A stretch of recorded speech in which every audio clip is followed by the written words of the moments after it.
है बकौल मुस्तफा कमाल साहब के इमरान खान से लेकर शहबाज शरीफ साहब तक, इमरान खान साहब से लेकर शहबाज साहब तक कुर्बानी का बकरा बना हुआ है। क्यों वो सोचते हैं ऐसा? सुनवाएं।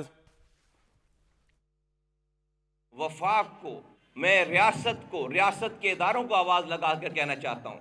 मैं वज़ीर आज़म साहब को आवाज़ लगा के कहना चाहता हूँ। मुझे पता है कि वज़ीर आज़म साहब चाहते हुए भी बहुत सारी चीज़ें शहर के लिए, सूबे के लिए नहीं कर सकते, क्योंकि पीपल्स पार्टी नाराज़ हो जाती है और हम मजबूर हैं।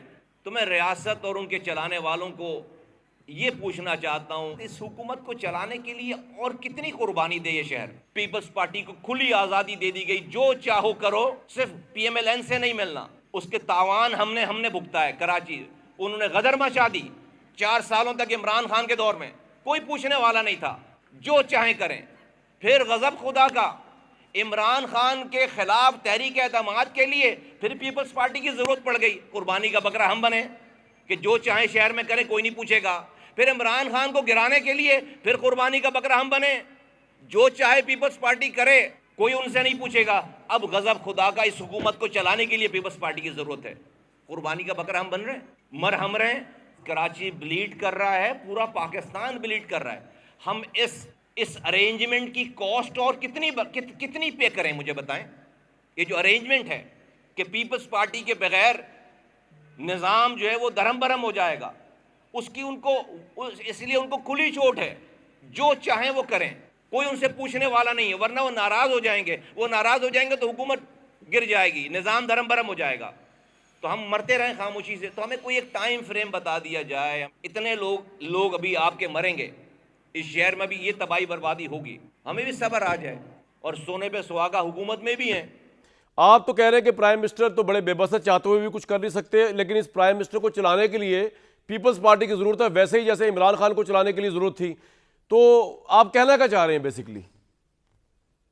देखिए, मैंने बड़ी सिंपल और सादा बात की, और ये पहली दफ़ा नहीं, ये मैं बोलता रहा हूँ, बता रहा हूँ और आपके सामने दोबारा अर्ज़ कर देता हूँ। इसमें कोई रॉकेट साइंस नहीं है, और डेफिनेटली हुकूमत वक्त के पास जो है वो नंबर चूँकि पूरे नहीं हैं पाकिस्तान की, बल्कि आप हमारी कह लें, बदकिस्मती कह लें कि जब इमरान खान साहब जो है वो जब 2018 में इलेक्शन हुए तो उनके पास नंबर कम थे। उस वक्त जो है वो डेफिनेटली अरेंजमेंट की गई कि भाई पीपल्स पार्टी और PMLN आपस में ना मिलें। पीपल्स पार्टी को खुली छूट मिली यहाँ पर डेफिनेटली, और पीपल्स पार्टी उसके बाद जो है वो यहाँ से ये गाली बकते थे, वहाँ से इमरान खान गाली बकते थे, लेकिन दोनों ने एक दूसरे का बिगाड़ा कुछ नहीं। आप देखेंगे जैसे ही फिर PMLN और पीपल्स पार्टी मिल गई, तहरीक अदम एतमाद आ गई।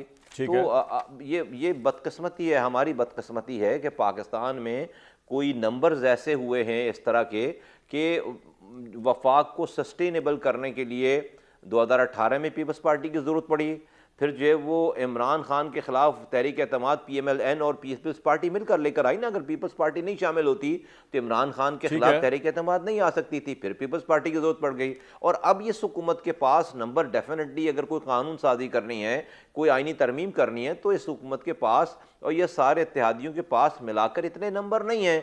अब यहाँ भी पीपल्स पार्टी की ज़रूरत पड़ गई। अब इस चक्कर में उनको अब खुली छुट्टी है इस वाली बात की कि भाई वो चूंकि उनके पास एक बार्गेनिंग पावर है, वो कोई कानून साजी नहीं होने देंगे, इसलिए वो स्याह करें सफ़ेद करें, उनको फ़िलहाल 15 सालों से कोई पूछने वाला है नहीं। और उसका हम उसके मनाजिर देख रहे हैं, कराची से लेकर कश्मीर तक। यही बात मैंने की है, इसके अंदर कोई रॉकेट साइंस नहीं है। ये तो सबको पता है इस वाली बात का कि भाई नंबर्स उनके पास तो ऐसे हैं कि उनके बगैर भाई जो निज़ाम चला रहे हैं फिर, और जो निज़ाम के पीछे हैं, ऑब्वियसली वो बड़े पेट्रियाटिक और लॉयल हैं पाकिस्तान के साथ, इसमें तो हमें कोई दो राय नहीं है। तो क्या उनके ज़हन में भी ये सोच आ रही है कि पीपल्स पार्टी जो है वो इस चीज़ को ब्लैकमेलिंग के तौर पर ले रही है, और ये जो आपने मुतालबा किया है कि कराची को वफाक के हवाले कर दिया जाए, ये आपकी कोई डिस्कशन हुई है इंपॉर्टेंट लोगों के साथ, ये आपकी अपनी सोच है, या आपको लगता है ये सोच वहाँ डेवलप हो रही है? मेरी जो है वो मैं इतनी मेरी किसी के दिमाग तक या किसी की जो सोच तक तो मेरी कोई रसाई नहीं है। आप इतना मुश्किल सवाल मुझसे कर रहे हैं, नहीं, मेरी कोई रसाई नहीं है किसी की सोच तक। ये किसी ने मुझसे कोई डिस्कशन नहीं की। पाकिस्तान के आइन के कुछ शिकें कुछ लोगों से, वकला से, आइनी तरामीम, भाई हम जब सोचते हैं कि हल क्या है इस तमाम चीज़ों का, देखें भाई हम तो ना हथियार उठाने की बात कर रहे हैं, ना एहतजाज करने की बात कर रहे हैं, ना हम कोई लड़ाई की बात कर रहे हैं, ना कोई गैर आइनी बात कर रहे हैं, ना कोई गैर जमहूरी बात कर रहे हैं। हम तो बहुत सिविलाइज्ड मैनर में पाकिस्तान के जुल्फ़िकार अली भुट्टो साहब के बनाए हुए, शहीद जुल्फ़िकार अली भुट्टो साहब के बनाए हुए आइन की लेकिन किताबों दोस्तों भाई में ये से जो ही आप आर्टिकल्स का कराची के हवाला दे मसले रहे हैं, का ये तो हल सूबे निकालने की की मर्जी के कोशिश कर बगैर रहे आप हैं। कोई शहर उसका दे नहीं सकते वफाक को।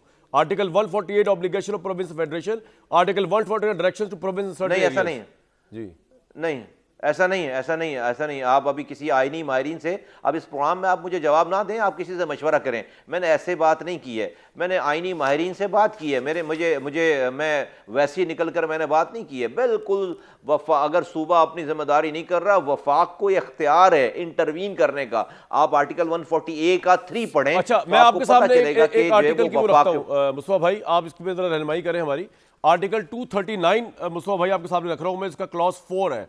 वो ये कह रहा है, a bill to amend the constitution which would have the effect of altering the limits of a province, यानी कि जो प्रोविंस की हैयत को चेंज कर दे, उसकी लिमिट को चेंज कर दे, shall not be presented to the president for assent unless it has been passed by the provincial assembly of that province by the votes of not less than 2/3 of its total membership। तो ये आइन तो चीख चीख के कह रहा है कि 2/3 सिंध असेंबली की मेजॉरिटी कहेगी तो कराची जाएगा। नहीं नहीं जी नहीं नहीं नहीं नहीं नहीं, ये तो आप सूबे बनाने की बात कर रहे हैं। ये तो आप सूबे बनाने की बात कर रहे हैं। ये तो आप सूबे बनाने वाला आर्टिकल पढ़ रहे हैं। डिमार्क करने की नहीं नहीं नहीं नहीं नहीं नहीं नहीं, डिमार्क करने की बात नहीं की जा रही। मैंने जो बात की है, मैं अपनी बात को रिपीट करता हूँ। दुनिया भर में और पाकिस्तान के आइन में भी आपका एक एक एक आपका दारुल खिलाफा है, and Karachi is your financial दारुल खिलाफा।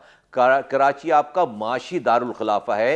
ये इतना इंपॉर्टेंट शहर है जो कि पूरे पाकिस्तान को पालता है, 70% रेवेन्यू देता है। इस शहर को किसी ऑर्डिनरी किस्म की मिस मैनेज और बैड गवर्नेंस वाली प्रोविंशियल गवर्नमेंट के अहाते और उसके पास अफोर्ड नहीं किया जा सकता है कि उसे छोड़ा जाए। इस काम के लिए आर्टिकल 148 और 149 आप निकालें और उसको पढ़ें। आप आराम आराम से पढ़ें उस आर्टिकल 148 149 को, तो आपको ये सारा कुछ जो मैं कह रहा हूं, आपको ये सारी बात उस आर्टिकल में, उस आइन में लिखी हुई नजर आ जाएगी। और आप कहेंगे तो मैं अपने कानूनी माहिरीन को आपके साथ जो है वो कनेक्ट कर दूंगा। लेकिन मुझे एक बात बताइए कि क्या आपने तो ये कर दिया मुतालबा, क्या वफाकी हुकूमत शहबाज साहब की और पाकिस्तान के अहम तरीन इदारे जो इस सिस्टम को पूरा चला रहे हैं और बड़ा बखूबी चला रहे हैं अपने हिसाब से, वो इस पे ऑन बोर्ड है, या अभी आपने अपने पास से कर दिया, अभी तो पता चलना या आपके जहन में है कि वो ऑन बोर्ड है इस आइडिया पे? नहीं नहीं, मैं किसी के ऑन बोर्ड और ऑफ बोर्ड के ऊपर तो अपनी प्लानिंग नहीं करूंगा ना भाई। ये हादसा हुआ है, ये कराची में गटर में लोग गिरकर मर रहे हैं, ये डंपर कुचले जा रहे हैं, ये हमें कोटा सिस्टम पे भी कोटा नहीं देते, तो मुझे बताएं क्या करें, क्या करें? पहाड़ों पे चढ़ जाएं, क्या करें भाई? कोई तो करे, कुछ तो बात करेंगे ना। आइन और कानून की बात करें या मरते चले भाई? बोल रहे हैं कि नहीं भाई अभी आपने मरना है, मरते चले जाएं, खामोश रहेंगे जी, मरेंगे जी। तो भाई क्या करें? अब ये कोई नॉर्मल सर्कमस्टांसेस में बात नहीं हो रही ना। यहां पर रोजाना डेथ्स हो रही हैं, सानेहात हो रहे हैं। 18 साल कम होते हैं किसी को जज करने के लिए? तो आप खुद बता दें। आपको पता नहीं, शायद आप लोगों को अंदाजा नहीं है वहां बैठकर कि यहाँ हमारे क्या हालात हैं। 90% पानी जो है, शहर जो है पानी भाई वोट पीपल्स पार्टी को पड़ता है जो सिलसिला। अब क्या करें अगर हालात बदतरीन भी है? अब जमहूरियत है, अब क्या किया? अब आप बताएं, उसका हल बताएं। अब तो कराची से भी सीटें निकाल ली उन्होंने। जी जमहूरी दहशतगर्दी, जब तो मैं कह रहा हूं उसको, ये जमहूरी दहशतगर्दी है। ये दुनिया में जो मुकामी हुकूमतों का निज़ाम है वो इसीलिए रोशनास कराया गया कि अगर जो मेजॉरिटी में है वो 100% नहीं होता। सिंध में अगर मेजॉरिटी में वो हैं तो कराची में हम मेजॉरिटी में, हम माइनॉरिटी हैं उनकी। तो ये जो मुकामी हुकूमतों का निज़ाम होता है कि जो सूबे में मेजॉरिटी में अगर है तो कहीं अगर कोई माइनॉरिटी में है तो उसको भी सेंस ऑफ पार्टिसिपेशन किसी निज़ाम के तहत मिल जाए, वो आप लेने नहीं देते। भाई हम तो वज़ीर आला नहीं बन पाएंगे आपके मौजूदा सेंसेस में, तो ज़िंदगी भर हम आपके हाथों यरगमाल रहें, मरते रहें, और ये पाकिस्तान के फ़ायदे में। फबे यार ज़बरदस्त बात है अगर ऐसा है तो। लेकिन मुस्तफा भाई अभी आपको पता है नहरों का मसला हुआ था चोलिस्तान का, और पीपल्स पार्टी ने इतना प्रेशर डाला कि मुझे पता है कि ग्रीन इनिशिएटिव जो था ये बड़ी एक ताकतवर जगह से आया था और मैं तो उसको सपोर्ट करता हूं, उसको विड्रॉ करवा दिया उन्होंने। तो आप किस तरह सोच रहे हैं कि पीपल्स पार्टी एक जीती जागती हकीकत के होते हुए भले कराची से उसको वोट पड़े या ना पड़े, सिंध से उसको वोट पड़ता है, उनका प्रेसिडेंट मौजूद है, उनका सेनेट का चेयरमैन मौजूद है, उनकी एक प्रेजेंस मौजूद है, उनके होते हुए ना तो 18वीं तरमीम को कोई हाथ लगा सकता है बकौल उनके। और ये तो बहुत ही दूर की सोच है कि कराची को अलग सूबा बना दिया जाए। उनकी मौजूदगी में किस तरह करेंगे ये? हम जब बड़े हो रहे थे ना सियासत में जी, तो जब हम सिंध में एग्रीकल्चरल टैक्स की बात करते थे तो ऐसा लगता था कि जिन लोगों का आप नाम ले रहे हैं कि हमने कोई इनको बुरा लफ्ज़ कह दिया, इनको इतने गुस्से में आ जाते थे एग्री ज़री टैक्स पे। फिर गज़ब खुदा का आप देखें कि हालात की सितम ज़रीफ़ी, पाकिस्तान बैंक करप्सी पे पहुंच गया और आपको IMF में जाने की ज़रूरत पड़ गई। और IMF की पहली शर्त थी कि जो वो आप अपने सूबों में ज़री टैक्स पहले लागू करें फिर पैसे मिलेंगे।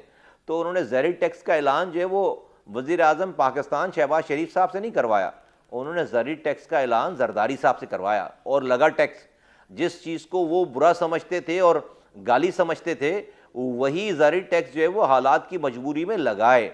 हालात और वाक़यात दुनिया के एक जैसे नहीं रहते, जो है वो कांस्टेंट ताकत तो अल्लाह ताला की है। और ये जो ताकत जिसका आप जिक्र कर रहे हैं ना, पावर, कि ये चेंज करा लिया और वो चेंज करा लिया, सेकंड नहीं लगते सारी ताकत जाने में और किसी को ताकत मिलने में। ये अदल बदल के अल्लाह ताला का निज़ाम है, कभी किसके पास कभी किसके पास, सदा रब की रहने वाली ज़ाती है। तो ये छोड़ दें इन वाली बातों को। हमारा काम है आज अनल हक का नारा लगा कर अपनी बात करके ना माने बात, हम तारीख में बताना चाहते हैं कि टाइम पर हमने आगाह किया था, आईनी सॉल्यूशन दे रहे हैं। अपनी अपनी अपनी अपनी दानिश में बहुत सोबर बन के, बहुत तहम्मुल से, कोई हम लड़ाई की बात नहीं कर रहे, कोई झगड़े की बात नहीं कर रहे, हम जो है वो को एग्जिस्टेंस की बात कर रहे हैं। हम तो जो पहले वाली MKM थी और उनके जो लोग थे वो तो लगाते थे नरेंद्र मोदी को आवाज़, वो तो लगाते थे रॉ को आवाज़। हम तो कोई ऐसी बात नहीं कर रहे, हम तो भाई अपनी अपनी ग्रीवेंसेस आपके सामने रख रहे हैं।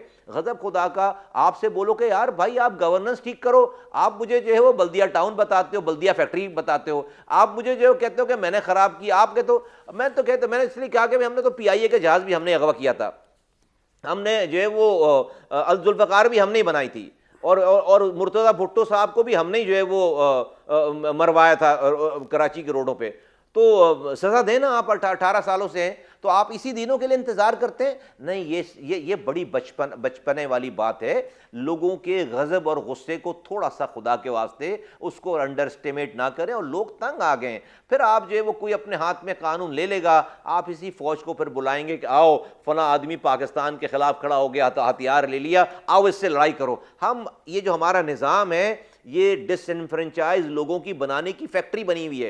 ये पाकिस्तान की गली कूचों का जो गवर्नेंस का निज़ाम है, ये लोगों को बदल करने की फैक्ट्री बनी हुई है। बदल पाकिस्तान से बदल करने की ये गवर्नेंस वाली, इन्हीं बातों की वजह से लोग बदल हो रहे हैं। और कल को फिर आप इन्हीं बदल लोगों को अपनी फौज के सामने लाकर खड़ा कर देते हैं। ये पाकिस्तान के नेशनल सिक्योरिटी इशू है भाई, ये पाकिस्तान के नेशनल इकोनॉमिक इशू है, ये सिर्फ एडमिनिस्ट्रेटिव इशू नहीं है। और हम क्या कह रहे हैं, हम तो आपको एक तजवीज़ दे रहे हैं, एक बात कर रहे हैं, आप इसकी काउंटर तजवीज़ दें, या आप कहें कि आप बात ही क्यों कर रहे हैं, ये तो अजीब बात हो गई ना। तो भी पाकिस्तान तो भी ना करें बात। नहीं, मैं तो उसकी अमली इंप्लीकेशन देख रहा हूं। देखिए, मैं एक बात बताऊं मुस्तफा भाई आपको,